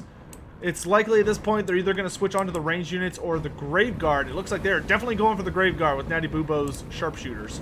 And the other unit. So that's going to be really nice because they're going to be just doing tons of damage to these guys. Already shaving off about 5 to 10% of their health in 2 volleys. Though they're definitely going to need to pay attention to those ranged units where they can. We do see the Natty Bubos have switched on to the Vargeist and actually catch them in a fairly nice little thing here, but because of all this awkward terrain that they're having to fly around, they're taking some pretty funny angles to get around the terrain. And look at those jukes! Look at those jukes! Oh, beautiful! I don't think a single bullet hit him. In any event, they are continuing to fire. God, that one volley that gets through, though, does hurt. And here we see the first Vermintide summon from Skrull going down just to do some damage to zombies and distract them. We have Black Knights coming around the back from all angles, and these Rat Ogres could really probably do with a charge, like, right now. Like, right now. Because if they could catch these Black Knights out, that would be a really, really good catch. But overall, we see that the front lines are moving to meet. The Rattling Guns have turned around and fire a big ol' volley into these Fellbats and are just shrekking the hell out of them. I don't think they're going to get them. I don't know if they're going to get them in time. Well, it looks like the Vampire Count player maybe. Yeah, he does give his reaction order then. But it might be a little too late there. We do see charges coming in all across the line. And the Skaven look like they're kind of struggling to respond. There's a couple of units just sitting around out here. Looking pretty, as a certain YouTube creator I know would say. But in any event, we do see spells are starting to be fiercely cast by both lines. Really, really nice Howling Warp Gale goes down, pinning all of these flying units in place, including the Vargeist, who start flying up into the air and continuing to be sort of pinned. I'm not sure what exactly they're doing. And it looks like the Rattling Guns are trying to focus their fire into the Red Duke, but they do get intermixed with zombies that'll keep them fighting. Meanwhile, the Hellpit Abomination comes in and just rickety wrecks some Vargeist, just doing tons of damage. But you see, we're kind of having, it looks like we're kind of having some order issues here, because there's still a bunch of Vampire Count units unengaged, just sort of standing off to the side, which granted isn't the end of the world, because those are units that are going to be fairly fresh, because they're not going to be tiring themselves out fighting at the moment. Meanwhile, we do see a ton of significant firepower coming in against the Hellpit Abomination, who is likely being the big bodyguard for Skrulk, trying to be his bouncer and keep him guarded. Looks like the Vampire Counts have noticed the remaining units are now charging in what they can, but there is a lot of consistent damage going down all across the Vampire Count line. The Skaven front line has mostly collapsed, at least those slave units, and we do see that the Hellpit Abomination is continuing to duel with the Terrorgeist. These Rat Ogres do need to find a home, though, as quick as they can. Probably be best for them to charge in against these Grave Guard, maybe these Vargeist, try and get them to disintegrate, get them pulling off the field. But we do see the Black Knights have completely committed themselves to running off the Jezzails, and I think they've actually completely gotten rid of both units. Oh no, there's one unit of Jezzails left, and the Rattling Guns are still left. And they have gotten some nice catches, but a really nice breath attack goes down here, killing a ton of Skaven slaves. But looks like the Natty Bubo sharpshooters are starting to get a couple of pot shots up at the Red Duke, though knowing him, he's probably just going to go land on top of him here in a second. And sure enough, here he comes, and squish. So that is actually going to cause a mass terror rout on all this cheap infantry. Yeah, literally this entire pocket that was holding steady breaks. and that is going to give a ton of really nice momentum to the Vampire Count Center if they can take advantage of this situation. We do see the Terrorgeist and the Hell Pit did a pretty good number on each other. The Hell Pit, both of them do have regeneration, though the Hell Pit does have the super regen if he gets slow. Meanwhile, in the center line, things are continuing to be a bit dicey, but you can see there's so many Vampire Count units in this entire block, and this engineer here just keeps committing to the fight against zombies and skeleton warriors, so he's doing really nice, consistent AoE damage. Meanwhile, the Rat Ogres did clean up one of the Black Knight units and are doing their best to just continually harass. The Terrorgeist comes in on the Hell Pit Abomination, gets a really nice charge, and is now winning that duel between these two nasty units. Skrulk, of course, is continuing to provide support with his leadership abilities and his Plague Aura, which reduces local melee attack. He also gets a really nice Rod of Corruption, though it is countered a bit by a nasty Dragon Breath. And that Rod of Corruption is actually going to do a ton of damage all over the place. And it looks like the Red Duke has finally had enough of this Warlock Engineer's crap and instantly breaks him, so he's no longer providing that damage support. Meanwhile, we do see that the Rattling Guns and the Natty Bubo Sharpshooters have rallied next to one another, so they're providing support for one another. That's going to cause disintegration on this Vargeist unit, and although this Warlock Engineer is running for his life, Skrulk is still in really good shape, and it looks like he's trying to hang around Rat Ogres to provide him some support. These zombies have completely collapsed and are dead. It looks like there's some Grave Guard coming in, but Skrulk is falling back to support the Hell Pit Abomination, who has taken a significant amount of damage and is getting very, very close to death. That being said, you should never, ever, ever underestimate a Hell Pit Abomination. I have made this mistake myself, where I underestimated a Hell Pit Abomination. I tried to kill it, and it got its stupid heal, and I ended up losing a really important tournament game because of that. But in any event, we do see that the Terrorgeist actually eats a ton of damage from a volley of the Rattling Guns and Natty Bubo Sharpshooters, and he's being harassed to a pretty extreme degree. He still has about 1,500 health left. Some really, really nice volleys coming in from different units, trying to break and shatter a lot of these undead and try and get them off the battlefield. Meanwhile, back here, we do see that the Warlock Engineer is holding steady against Black Knights, doing his damage over time with the support of some Skaven Slave Spears. But unfortunately, this little pocket back here has finally come under attack by zombies who are trying to do significant damage. The Sharpshooters are continuing to focus on the Terrorgeist, who is taking significant damage. But if the Skaven can, they need to rally troops back to help Skrulk, because Skrulk is now getting very, very surrounded, and he does not have a lot of help. We do see that the Hell Pit Abomination has rallied, and if he can, the Hell Pit Abomination would be super useful to get rid of these Black Knights so they're no longer causing harass, or alternatively getting on the Red Duke and just making sure Skrulk's not getting bullied for a little bit. We do see that despite their very, very low health and leadership, the Black Knights are continuing to hold, but once that Warlock Engineer gets engaged in combat, they start taking that damage over time, and they're going to completely disintegrate here in just a second, especially as another really, really nice Rod of Corruption goes down, getting rid of this massive pocket.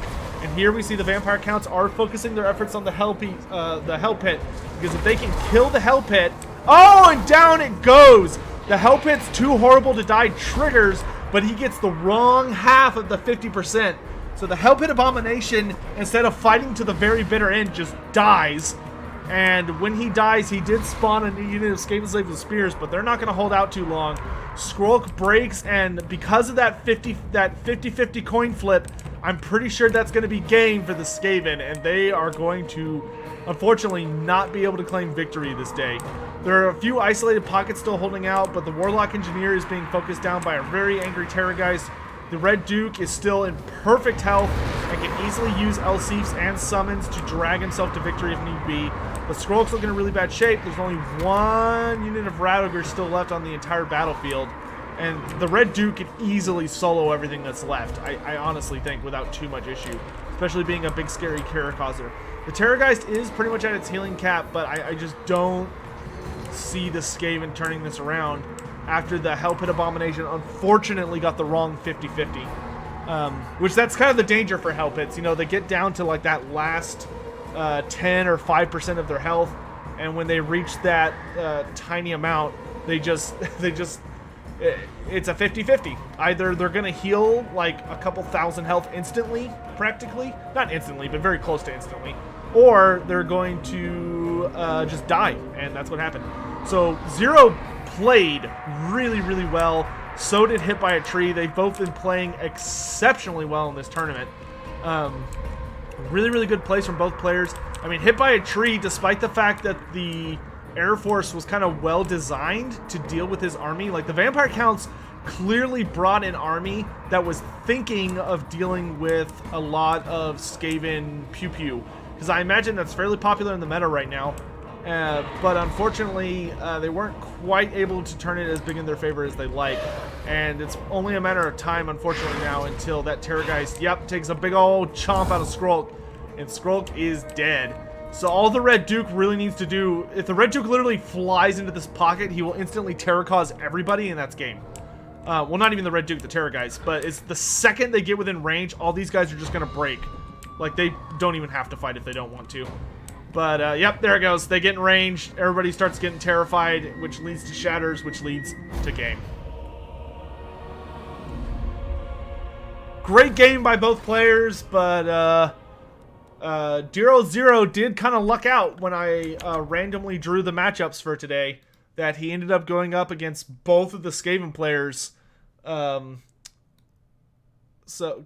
think his army would have suffered a little bit more on the opposite side of the roster, but he played it really, really well. I actually thought the Skaven had that, like, solidly for a good minute, but the Hell Pit Abomination just took a ton of damage. But with that, and of course got the bad 50-50. But with that, we are on to the finals.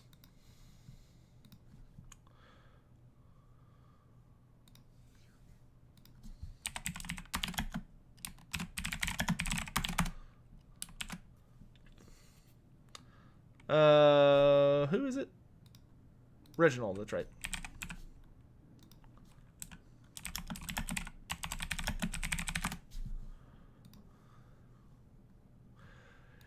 Which, fun fact, the game I was talking about where I lost because of a hell pit that regenerated at a really, really inconvenient moment. I think I was playing Aracrastic that game, who I think's here in chat. All right, and for the final battle, let's head off to the Tower of Hoeth. It's a map a lot of people are fond of.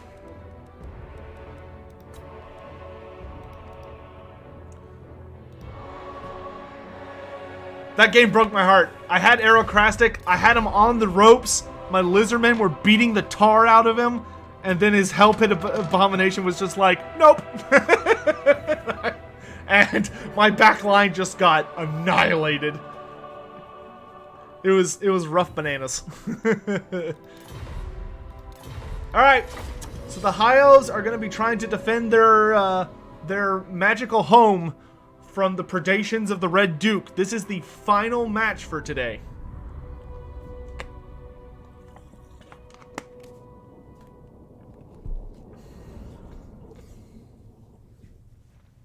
And then I'm going to play some Age of Sigmar in a bit. I don't know if I should live stream that or not. I don't think I should. Maybe I should record it. Maybe that would be better, so I can, like, cut out all the stupid shit. And just show y'all a game. Because I think people would want to see that. Alright, this is it. Alright, chat.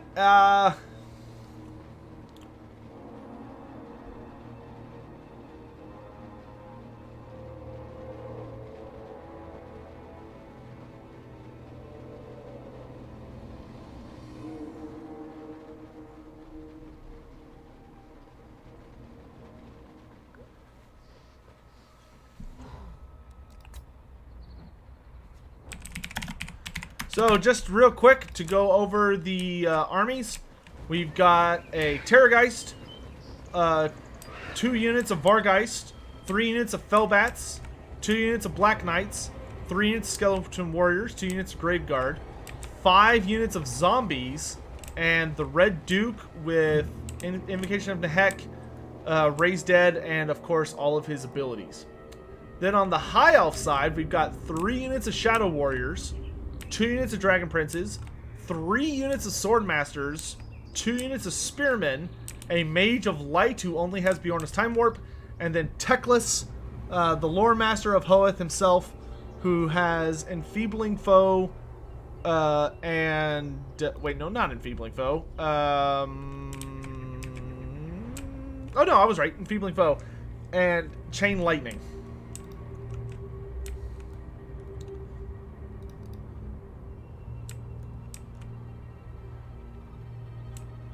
What game is Age of Sigmar? It's the tabletop successor to Warhammer Fantasy.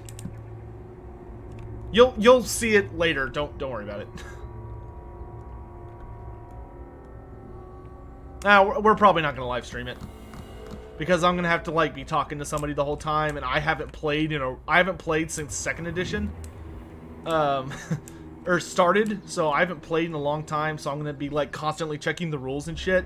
So it's gonna be boring as shit to watch for a live stream. So we're not gonna live stream that. I'm happy to live stream tabletop games once I like know the rules again, but it's been so long that it's gonna take me a while to like get back into it. But I'd like to get back to playing on a regular basis. Anyway. Alright, whenever they're ready.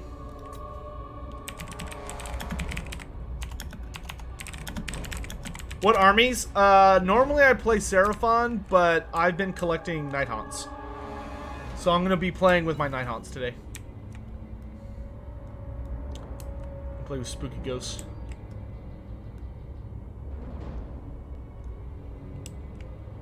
Alright. So the Shadow Warriors are already opening fire, and they're actually going to be able to do a buttload of damage to these zombies, though they're clearly not interested. Looks like they're going to be focusing in on the Terrorgeist, who... once again, Zero does a beautiful job juking a surprising amount of missile fire. Look at all those arrows he's dodging. Oh, it's so beautiful. It's just beautiful. There's just a lot of whiffing going on. Shadow Warriors do manage to land a couple shots. Felbats don't seem like they're the best at dodging. They seem to struggle to change directions as sharply. But, I mean, every wasted arrow counts in a fight like this. How long did it take you to paint your army? Oh, Demi, you're so cute. You flatter me, sir. You think my army's painted. I have finished painting 1 unit of Nighthaunts. I paint agonizingly slow. Because I'm one of those guys that, like, I really struggle to paint well. It's not a skill. Well, okay, I'll talk about it afterwards. I need to focus on the battle. Anyway, so we got Dragon Warriors getting a couple of little charges into the zombies, doing pretty nice damage. Though they are being immediately followed up by the Black Knights, who get some really nice damage into those Shadow Warriors. But they are immediately countered, of course, by Teclis and the Dragon Princes. And oh my god, Dragon Princes, look out! There's just a ton of flying garbage coming in on them. And we do see a scream go down, and it pretty much whiffs. I'm not sure what he was even aimed at. But it looks like we're about to see a really sexy... oh, man! Oh, look at that Chain Lightning. Beautiful Chain Lightning. Terrorgeist does jump down on Teclis to try and mess him up, but he gets the hell out of dodge. The Sword Masters and the Dragon Princes are fighting for everything they're worth, but a upgraded Invocation of the Heck did go down to counter it. Meanwhile, elsewhere on the battlefield, while that huge engagement is going on, the High Elves have pretty much claimed dominance over the battlefield. They have a lot of unengaged Shadow Warriors who are continuing to fire, and Teclis pops the Sword of Teclis and is wailing on this Terrorgeist. He's like, you want to go? You want to go? Teclis is just beating on the poor creature and is just trying to get away from him. Oh my god, that's amazing. So with Bjorn's Time Warp, Teclis is wailing on people with a whopping 108 melee attack and is actually beating the tar out of that Terrorgeist. Meanwhile, over here, we do see the Shadow Warriors are continuing to stay on the move as best they can, pouring fire into the Black Knights and the Terrorgeist, who is now starting to focus back on Teclis. And oh, Teclis takes... oh! Oh! Ugly double hit as he gets LC popped on him, and the Red Duke does a ton of damage. Teclis does respond quite nicely with the Potion of Troy, so he won't be able to cast magic for a bit, but it will allow him to get the hell out of dodge for a minute, which is just what he needs, at least until LC wears out. Over here, we do see Dragon Princes charging into the Vargeist, trying to deal enough damage to them to get them to disintegrate, at least enough to get the Shadow Warriors out of there. Looks like the first of the Varghei's units is starting to feel it pretty difficult, but the High Elf line is definitely struggling a little bit. There are still, actually, all three Swordmaster units are still in fairly good condition. One unit is obviously taking a ton of damage, but the other two look like they're going to be able to mop up their side of the battlefield as the Swordmasters fight back-to-back outside of their home, trying to defend everything they love and believe in. We've got the Shadow Warriors raining fire in on this, and oh, another beautiful chain lightning goes down. Teclis is already hanging out at a nice, sexy 92 kills as the chain lightning turns back around and starts tearing up Graveguard. Oh, unfortunately, it also tears up some poor Swordmasters. But really, really nice cast there, doing tons and tons of damage. And Teclis and the High Elves are just putting everything they've got trying to stop this terrible menace. But in any event, looks like all of the Black Knights have been effectively eliminated from the battlefield as Teclis, being the boss that he is, rides in and finishes off the last group of them. The Shadow Warriors are still alive and hanging in there. Looks like they're trying to finish off and cause disintegration in the last unit of Varghei's. Meanwhile, there are still two very, very healthy units of Swordmasters charging in wherever they're needed to fight back-to-back and cut down all of these foul abominations. In any event, the archers are starting to focus their fire into the Red Duke. They get a nice volley into him. The Varghei's are crumbling consistently now, and the likelihood of them rallying unless they get a healing spell cast on them is just not very high. The Terrorgeist is starting to get focused down by the Shadow Warriors, and of course Terrorgeist does not have much armor. He has 80 armor, which may seem like a lot, but like anything under 100 is pretty susceptible to continued arrow fire. And even the Red Duke has even less armor, actually. Wow, I'm surprised Terrorgeist have 80 armor, now that I think about it. But whatever. In any event, the Red Duke does charge down here into this group of Swordmasters that he gets off a beautiful breath attack on and does a ton of damage. But these Spearmen do have Bjorna's Time Warp on them, so they have very, very high melee attack. And these Swordmasters also run into the fray and are trying to get into that activatable bonus. Meanwhile, archers are continuing to focus down the Red Duke. I honestly think it would be best for them to try and pluck out the infantry where they can, force the Red Duke to land and come into the battle. We see a really, really nice charge come in for the Dragon Princes, and now the battle is back to being completely 50-50 even, as the only thing holding the High Elves together at this point is that last big unit of Swordmasters. We see what looks like that Time Warp comes to an end, and Teclis takes a little bit of damage before falling back, and the Swordmasters have ran out of ammo, at least this first unit, so they do charge into the fray, trying to focus down all of this infantry while the Swordmasters continue swinging in this epic final stand, trying to get rid of all these Graveguard who are sustaining the Red Duke through this madness. We do see another unit of Fellbats go down against this very wounded unit of Shadow Warriors, so it looks like they've got some support falling back to defend them. Meanwhile, the Red Duke just comes plowing into the Swordmasters and looks like he's ready to try and end this once and for all. In any event, Teclis is sitting at about 60% health. The Red Duke coming in with a nasty scream that kills a number of Swordmasters and does significant health damage as they try and spread out their line and get reorganized into a better position. Meanwhile, over here, this one unit of Fellbats is continuing to be an absolute nuisance, while the High Elves are expending the last of their ammunition, trying to get the Terrorgeist below its healing cap, and they pop Enfeebling Foe on it. A beautifully timed Enfeebling Foe, I might add, as Spearmen and Swordmasters start throwing everything they have at it.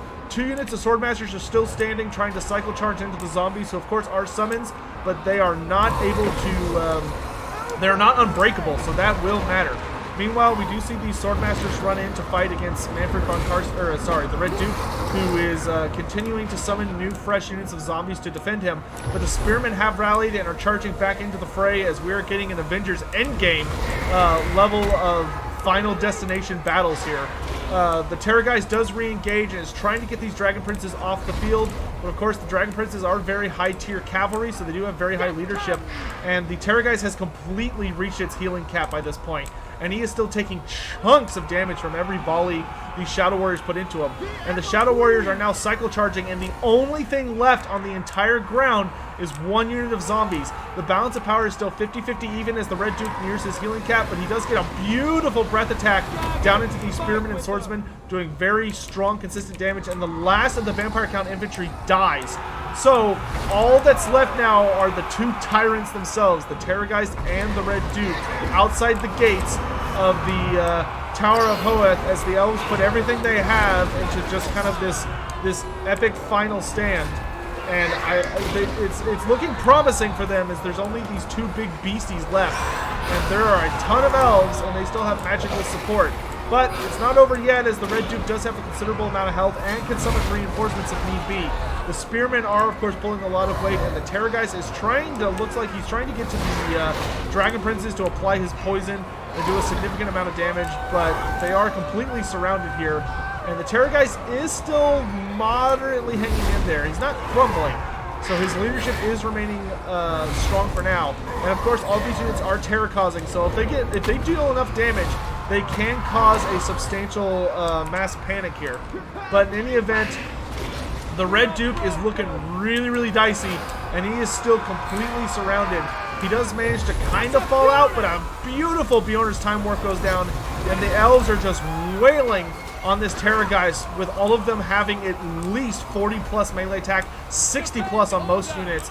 And with that, the Terrorgeist is going to start disintegrating, and he's going to collapse almost immediately, followed by his master, and that is game!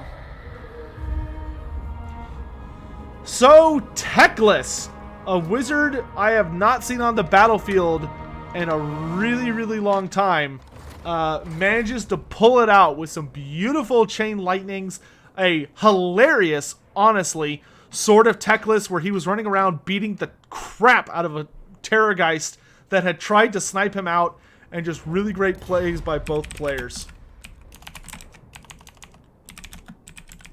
What an awesome series. That was an excellent final. That is everything you hope for in a final. Oh. So with that, we can go ahead and update the roster with this week's champion, Reginald. Yay. Clap hands in chat. Clap hands in chat.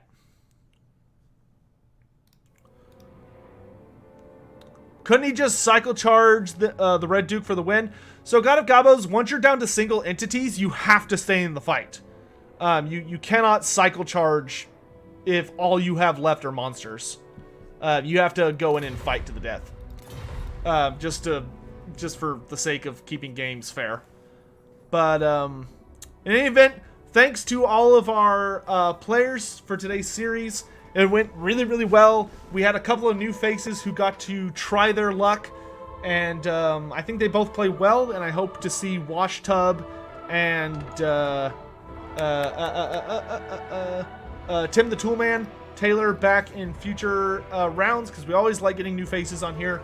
If you're interested in ever playing in the tabletop series, all you got to do is go down to the description. You'll see a Discord link there. You go to my Discord, and occasionally I will ping, usually on Wednesday or Thursday, to see all this stuff. Sotek, did you see my donation? I did not. 1 second. Sorry.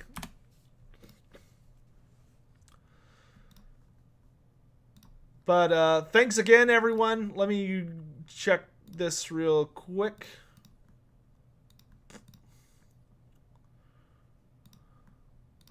Yeah.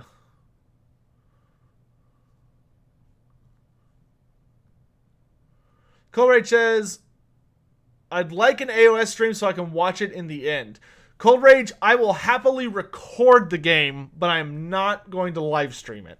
Thank you for the donation. I really appreciate it, but I'm not comfortable live streaming it just because it's going to be rough. But I will record it so that I can edit out all of the awkward page turning and all that stuff, and us trying to figure out the rules.